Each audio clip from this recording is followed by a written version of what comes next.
Hello, नमस्ते सर्व ताईंना. श्री स्वामी समर्थ. तर चला म्हणलं तुमच्यासोबतही असं होतं का? मला नक्की कमेंट करून सांगा. का तर ह्यावेळेस इतकी थंडी आहे ना, तर इतकं तूप मी सोप्या पद्धतीने बनवत असते. पण ह्यावेळेस आहे ना तूपच म्हणजे झालंच नाही जास्त बरं का.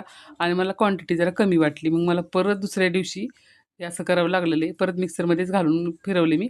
तर आता मी काय केलं होतं, हे रात्रीच्या दिवशी म्हणजे ज्या संध्याकाळी मी घेतलं होतं, तर असं साई घालायची, थोडं पाणी घालायचं फिरवून एका पातेल्यात ओतून ठेवायचं. असं मी सगळी प्रोसेस बरोबर केली. आणि दरवेळेस करत असते आणि मला सगळ्यात आहे ना भारी म्हणजे परातीत तूप घेऊन फक्त हाताने आपल्या चॅनलवर आहे बघा ब्लॉग, तर हाताने फक्त फिरवत राहायचं. त्याला खूप छान असं तूप निघतं. पण आता पाणी घातलं ना तरी एकसारखं दिसत होतं मला. ह्याच्यात काय असं लोणी वगैरे काही दिसलं नाही. तर मला असं वाटलं की सकाळी बहुतेक निघेल चांगलं. पण नाही निघालं बरं का. म्हणजे जास्त नाही निघालं. कमी क्वांटिटी वाटली. का तर नेहमीची सवय झालेली आहे आणि किती लोणी निघतं ते माहिती पडलेलं आहे आपल्याला. आणि मला ह्यावेळेस कमीच वाटलं. तर हे रात्री मी प्रोसेस करून ठेवते अशी. आणि ही तुम्ही एरवी कधीही करा. खरंच खूप छान निघतं लोणी. पण आहे ना ह्यावेळेस आहे ना मला वाटतं बहुतेक थंडीमुळे जास्त निघालंच नाही. तर मी असं परत फिरवून ठेवलं आणि पूर्ण पातेलं भरून ते ठेवलं आणि त्यात 1 ग्लास भरून ठेवला, की बरोबर ग्लास काढून घ्यायचा, की लोणी सगळं असं वरती आलेलं असतं. तर मी म्हणलं सकाळी उठल्यानंतर करून पाहावं म्हणलं. तर आहे ना काहीच नाही. सकाळी थोडंसंच कडक झालं होतं आणि अक्षरशः खाली पाणी वगैरे घट्टच पाणी वाटत होतं मला. तर मग मी काय केलं, पुन्हा एकदा मिक्सरच्या भांड्यात मला हे काम ह्यावेळेस डबलच वाढलं. तर हे फक्त आहे ना थंडीमुळे वाढलेले. तुम्हाला लोणी पण दाखवते बघा.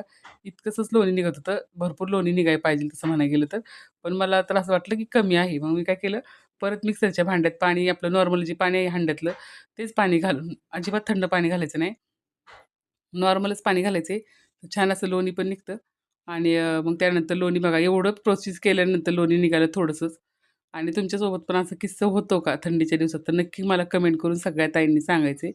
तर मी तर नंतरनी मी पाणी घातलं आणि असं वाटलं तर बघा छान असं लोणी निघले आणि जेवढं मला आता माहिती पडलंय ना, एवढं लोणी निघले. तर तुमच्यासोबत पण असं घडतं का? मला सगळ्यांनी नक्की कमेंट करून सांगा. का तर ना ह्यावेळेस मी खूपच वैतागले. असं वाटलं की एवढ्याशा लोण्यासाठी मला 2 वेळा मिक्सर फिरवावं लागलं आणि इतकं पाणी मी काढलं त्यातलं आणि हे पाणी वेस्ट न जाऊन देता आता कसं होतं, कालपासून माझी प्रोसेस चालू होती त्यामुळे मी हे काही पाणी वापरलं नाही. तर ह्यावेळेस आमच्या इथं दारामध्ये 7 ते 8 कुत्रे बसलेले असतात. तर म्हटलं चला आज त्यांच्या स्वाधीन करावं आणि त्यांनासुद्धा ह्या दुधाचं पाणी म्हणलं की ते पिणारच आहेत. तर आमचा इथला तो काळू आहे ना, तो पितोय बघा. त्याचं नाव मीच काळू ठेवलेलं आहे. तर त्याला आवाज दिला तरी त्याला समजतं बरं का. तर आज त्याची खूप मज्जा आहे बरं का. तो आणि बरेच जण होते. पण ह्याला एकट्यालाच पाहून दुसरी कोण येऊन पीत पण नव्हती. आता ह्याला खूप सगळेजण घाबरतात. तर त्याच्यामुळे तो एकटाच पीत होता आणि त्याचं झाल्यानंतर मग बाकीच्यांनी येऊन पिलेले. तर आजचा ब्लॉग कसा वाटतो कमेंट करून नक्की सांगा. श्री स्वामी